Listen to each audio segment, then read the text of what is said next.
Hi everyone, this is Sarah for acrylicpouring.com, and today I'm going to be showing you how to enhance one of your pours with a great silhouette landscape.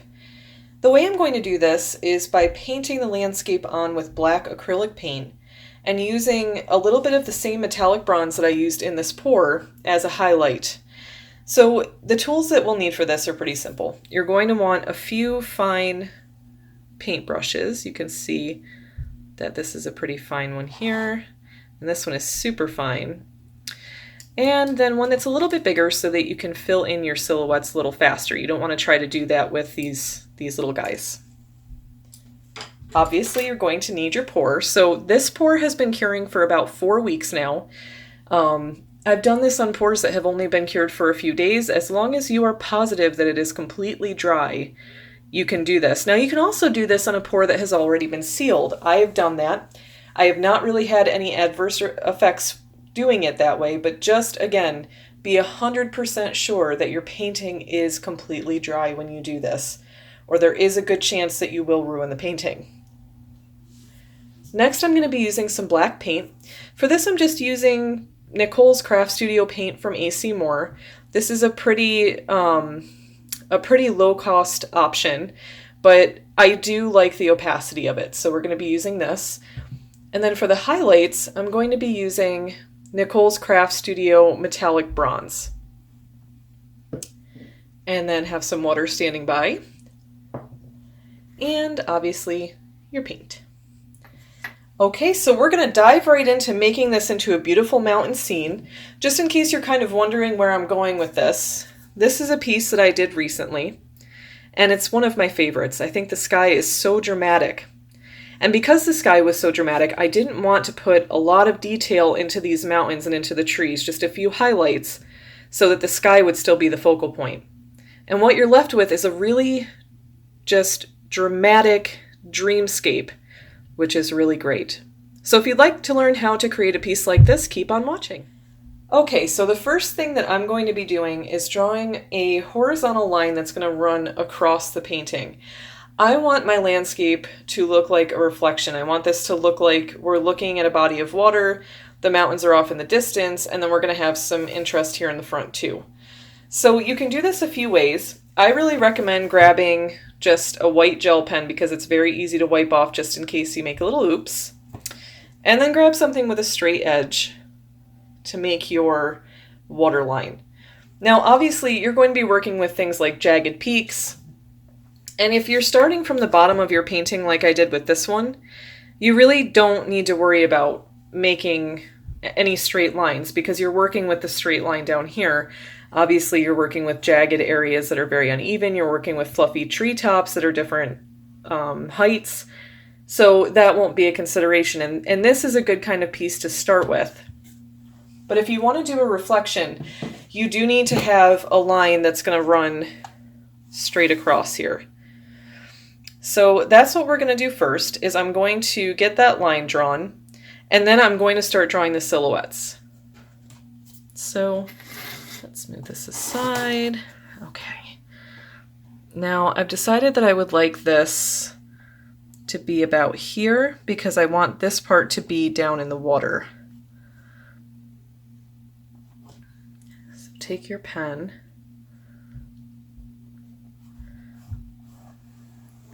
and it doesn't need to be a really bold line.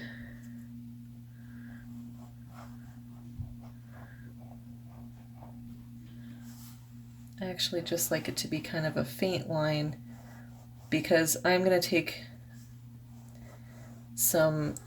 either some white acrylic paint, or I'm going to take some bronze paint and I'm gonna do this line over. Right now I'm just figuring out placement.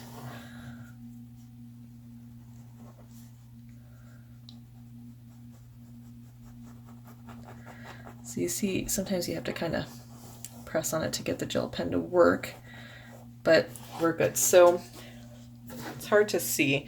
You can see there's a very faint line here. That's perfect. That's exactly what I want to have. And I'll bring it a little closer so you can see it. Now, I wouldn't recommend doing this in paint. when you're drawing your first guideline. I would really recommend doing it with something that's easy to wipe off, especially if your painting isn't sealed. But if you do want, you know, a little bit darker of a line, you can do it in black. You could use something like this, you know, one of these Prismacolor pens. It's got like a fine tip. You could definitely do that in black. That might not show up very well on a darker painting, but you know, as long as you can give yourself some kind of a reference point. You could also do this using white charcoal if you wanted to do that, and that would make a slightly bolder line too. So it's completely up to your preference and what your eye needs in order to get this straight.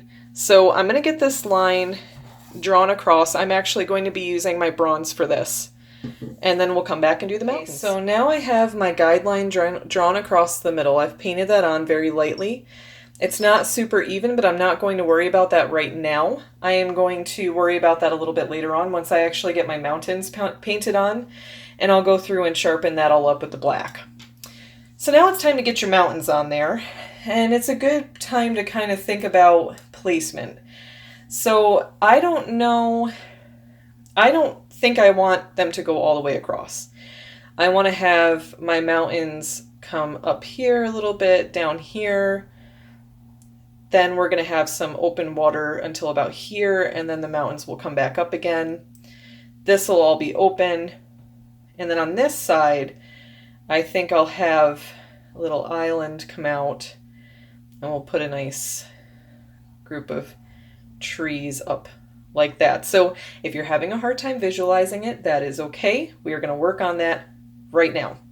So what you're going to see is going to look a little bit strange, and I have an unfinished picture here to show you.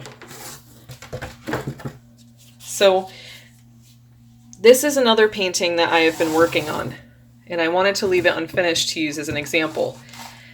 So when I have these mountains that I'm drawing in, I am drawing the shape of the reflection at the same time.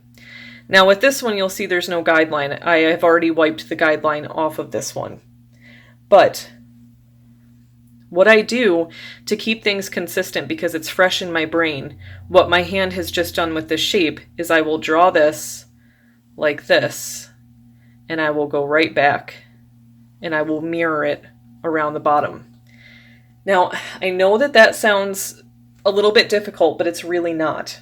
It's really not. And remember that it really doesn't need to be completely perfect. There are imperfections and waves that are going to cause distortion in the reflection anyway. So don't worry so much about it being symmetrical. Just get the shape very close, and it will still look great. So I'm going to work on this one here.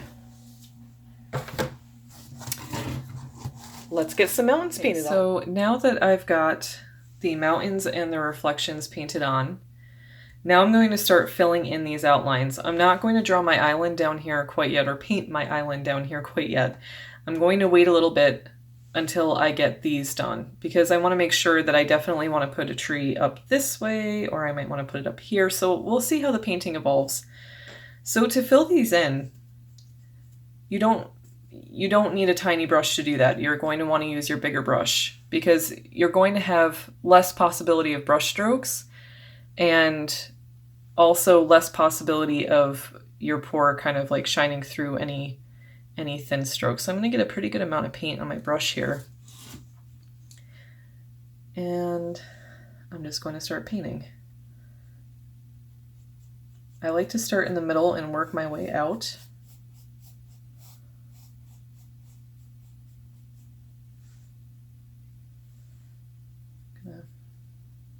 Paint up here. I'm not going to worry about painting outside the lines, because that's what we have the fine liner brush for. It's going back in and fixing any fuzzy lines. We're going to crisp everything up. So right now I'm just worrying about getting the paint in there, making sure to use a nice light hand so that there are not visible brush strokes.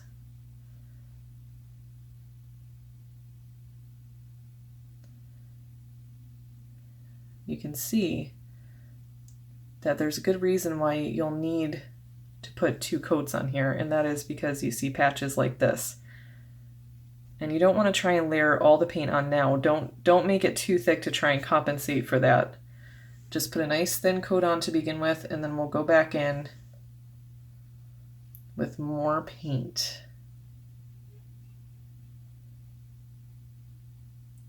Just filling this in, making it nice and smooth. Now I'm losing a little bit of my ridges in this bottom part. That is okay, like I said. This is all going to be fixed by the fine liner. Go back up and just smooth this out a little bit. And then we'll go to the other side. I'm going to do the same thing.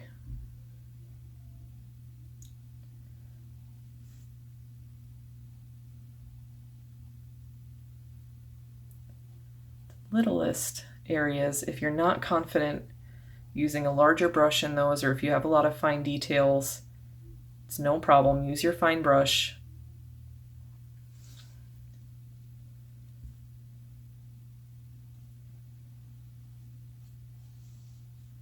And if you make a mistake, don't worry about it.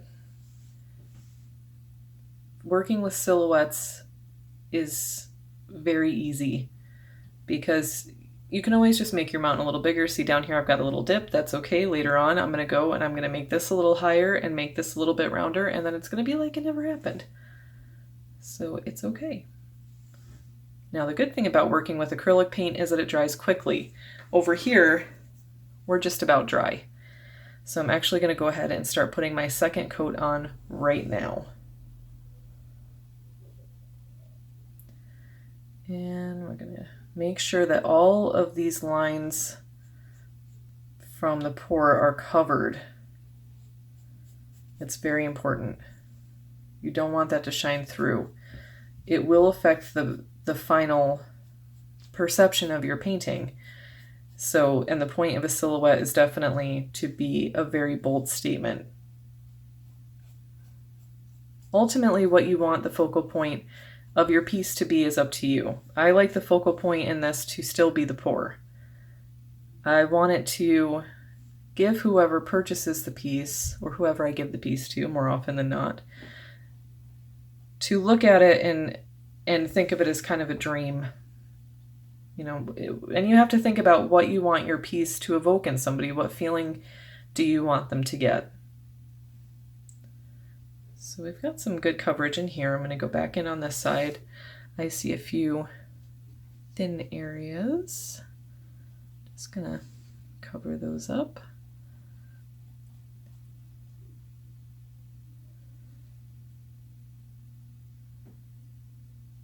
All right.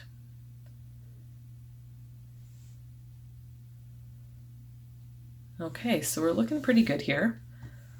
And I'm just going to be leaving this here for a little bit because I don't want to go any further on this until it's dried a little bit more. So we will come back to this in about 10 minutes. Now that our mountains have dried, it looks like we've got a pretty good coverage here. I still see a few thin spots in here that I'm actually going to go back in and touch up. So let's just...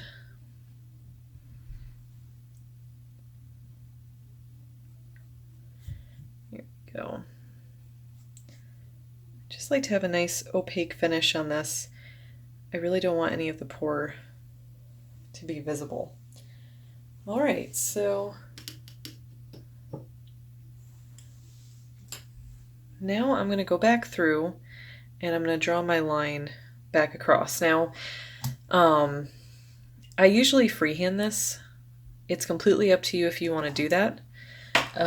It's just, I'm comfortable doing it. If you want to use a guideline or something to guide your line, like a ruler or a flat surface, that's totally fine too. Just if you do, touch up like this, make sure to wait until it's dry.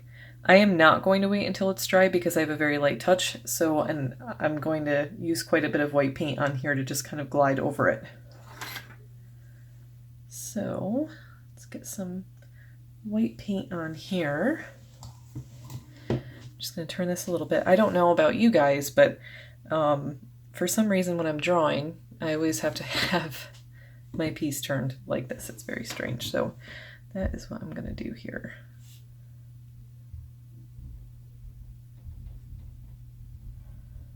And I'm just going to paint this back in. I don't really worry about it being perfect because I can always use the black to kind of manipulate this line, and I'll show you how to do that.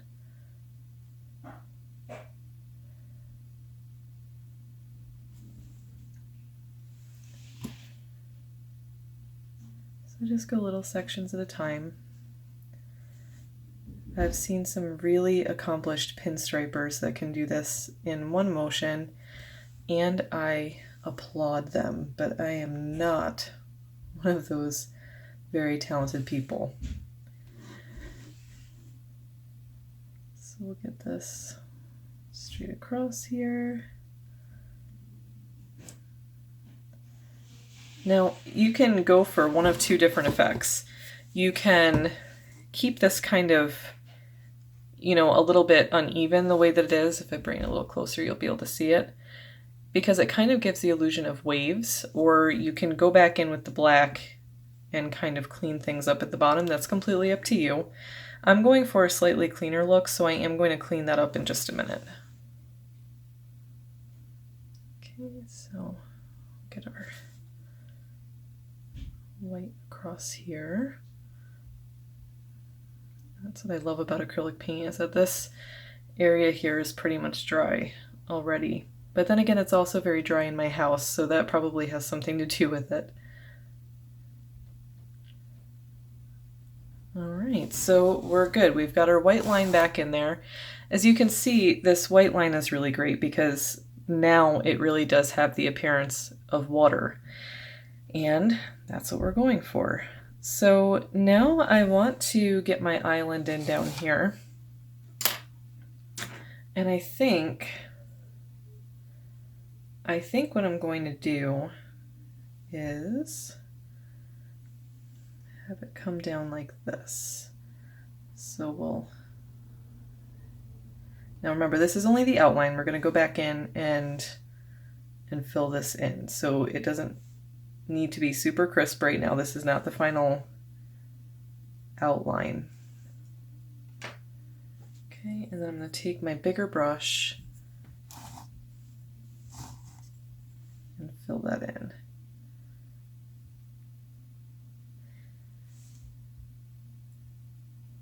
Now, depending on what you'd like this to look like, remember that this could be a little bit fuzzier if you want to give it the appearance of grass. If you want to keep that sharp, rocky look, you can do that too. We can always clean up these lines after we've put this opaque black in. Okay.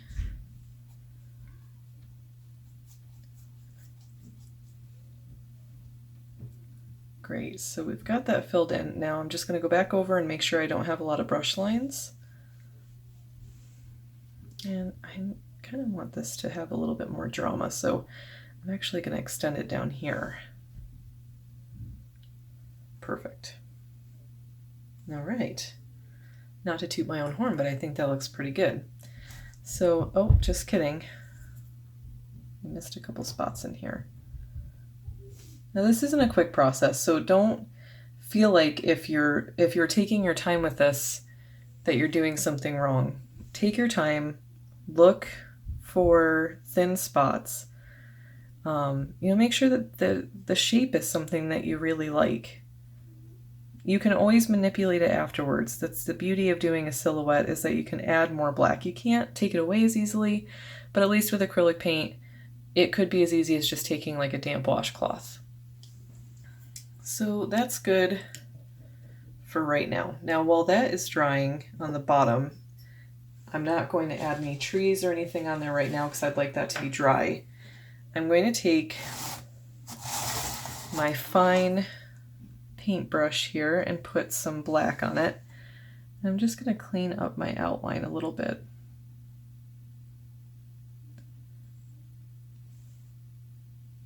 I want to make sure this looks really nice and clean.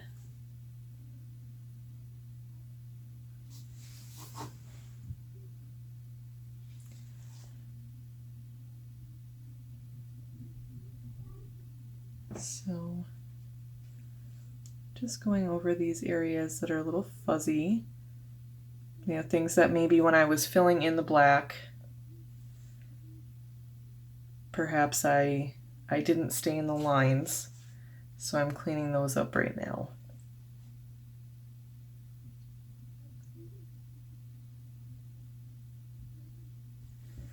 And this is the time too where you can clean up your white a little bit if you'd like to do that. Let me clean up this little area here, and then I'll show you how to do that. Yeah, a little crazy with the brush in this area, so need to correct that. Okay, so now if I want to clean up this white a little bit, it's easy. I'm just going to be taking my paintbrush, and I'll move this up a little bit so you can see. I want to clean up this area, this kind of uneven area. So all I need to do is just fill in a little white down here, or a little black rather, over the white. And you see it cleans it right up. Just like that. It's very easy. I don't really want to do that across the entire piece though, because I do like the way that this gives it almost like a wavy look. So I don't really want to clean it up too much. Just enough. Okay, so I'm going to let this sit again for a few minutes so that this bottom part can dry. And as you can see, it's going to need a few more coats, or one more coat at least on there. So we'll come back and do that.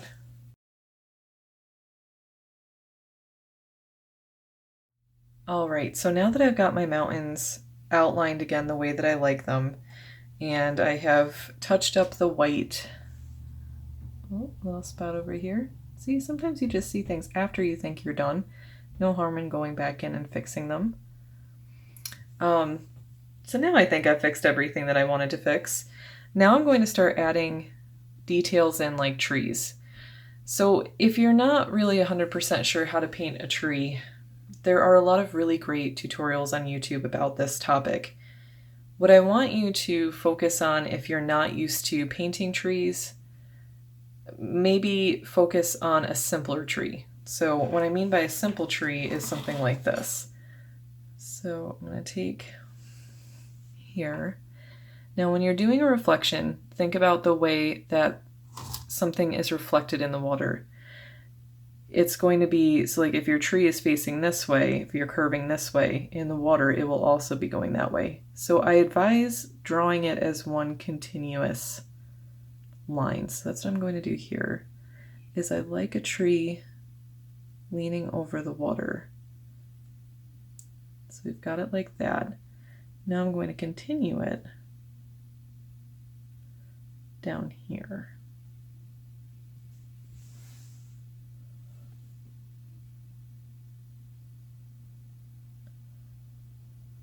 Okay, so now I've got this nice reflected tree here. And this tree isn't going to be anything complicated. I'll bring this up a little bit to show you. For this tree, just going to do a nice kind of random sparse tree. I love old trees. I like to draw and paint old trees as much as I can. I just think they're so interesting. So we've got our old tree here. Okay. Now, when you're doing the reflection, you might paint over your white line, and that's okay for right now, but it's really important to go back in and put that white in. So I'm going to go through here and paint some trees, including the trees and the blades of grass down here, and then we will touch up our white.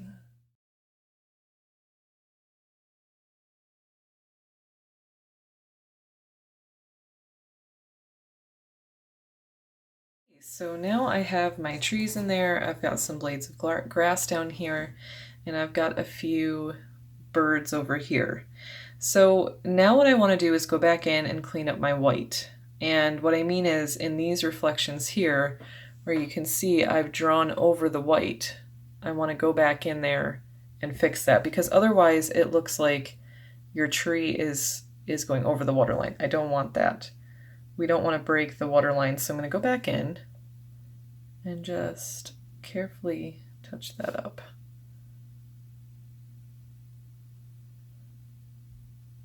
Now, I am not going to touch it up here because I want this tree to look like it's in the foreground instead. Okay, so I've got my white touched up there. Now it's time to add some highlights. And this can be difficult for a few reasons. First, there isn't a definite source of light here. We don't have, like in a regular landscape painting, you've got like a sun over here or a moon over here or something.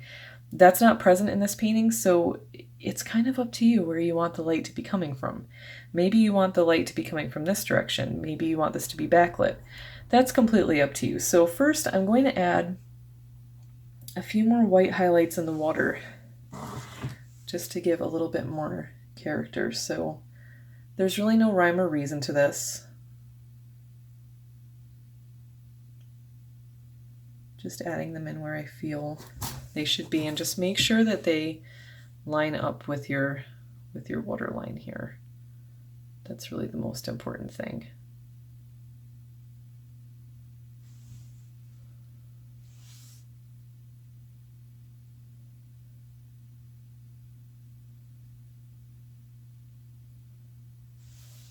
These water lines are really important because it maintains the feel that this is all water. Otherwise, you might as well just be looking at very strange looking mountains that are floating in the air, which is a cool concept, but that's not what we're going for here. So just nice,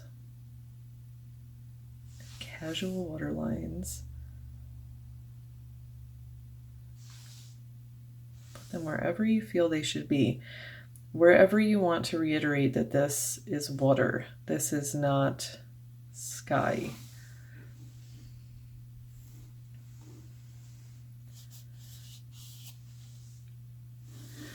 Okay.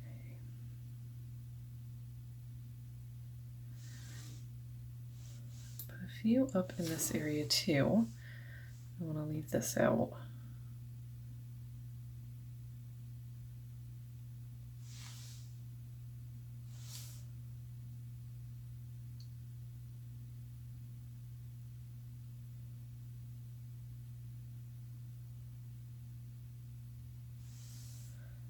Okay, so I'm pretty happy with these.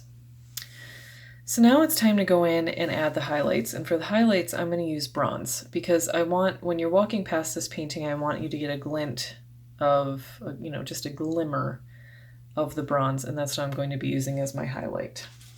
So I'm going to take a little bit, still using my fine brush. I'm going to be taking this bronze and I'm going to be lining these mountains.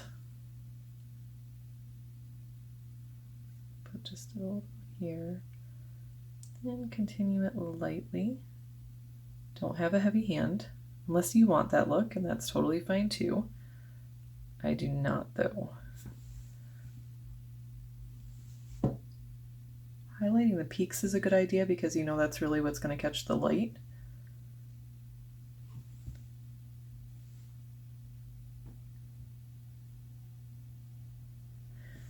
Now, I don't just like to do the peaks, I also like to do a few spots within the black itself because these mountains aren't just peaks.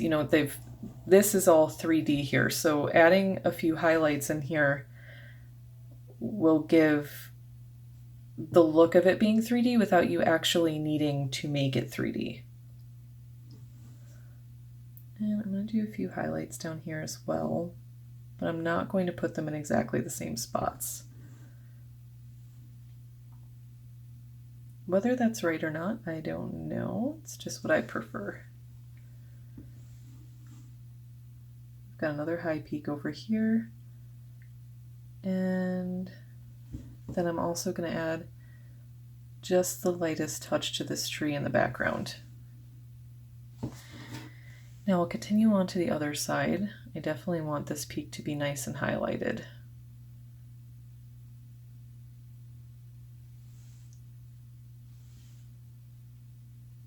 A little valley here.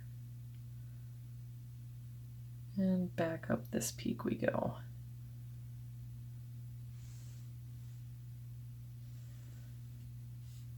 And just a touch on these trees.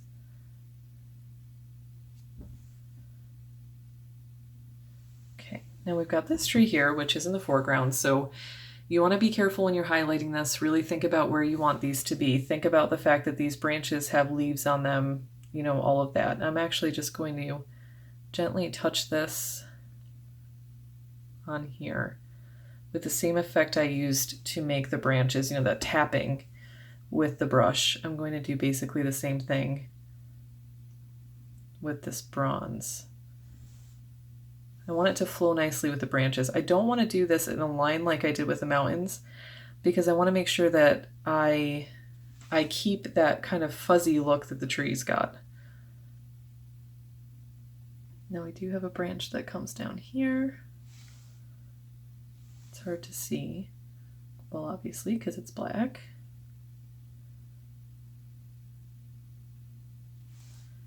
This is really going to make your tree pop out too.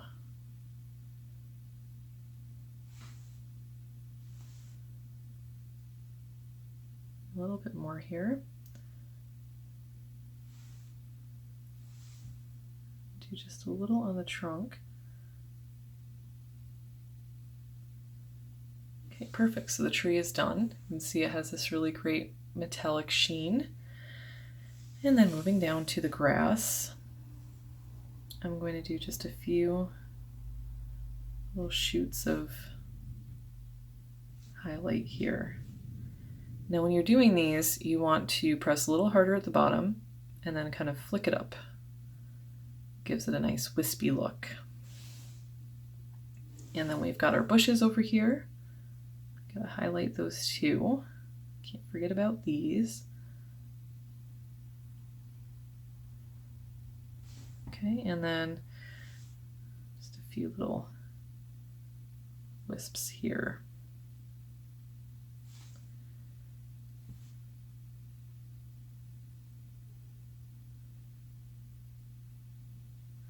Okay, now I'm going to take a little bit of the bronze, and under some of these, not all of these, I'm going to put a little bit of the bronze to really make these pop. I don't put it under all of them, just because I don't want to be overbearing with the bronze. I don't want that to be the focal point.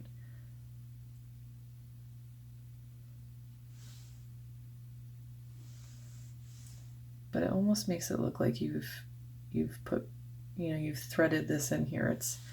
It really does have a great effect.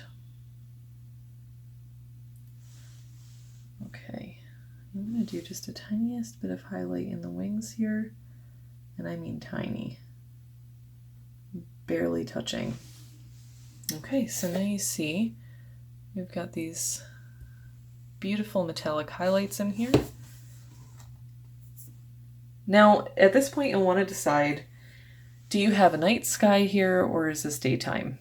I think for this, I'm actually going to go through and add a few stars, and I do these by hand, meaning I do not use a flick method with this, because I don't like if you take the paintbrush and you manipulate it like this, you know, you're flicking it on. I don't like the long, you know, the long white tendrils that you get. That's not very star-like to me. So I'm actually going to be taking my brush and I'm just going to, I'm not going to put in a lot. I'm just going to put in a few white dots in here.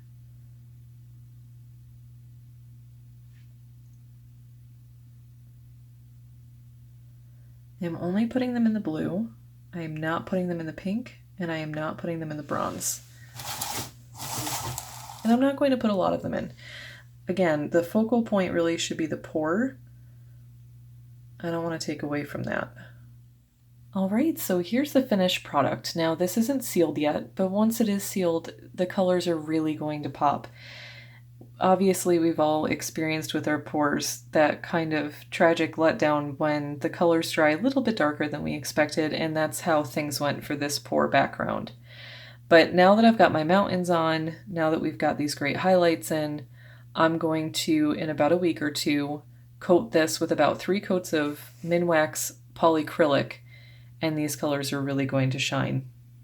So that'll do it for this video. If you like this video and you'd like to see more like it, make sure to like and subscribe to acrylicpouring.com. And thank you for watching.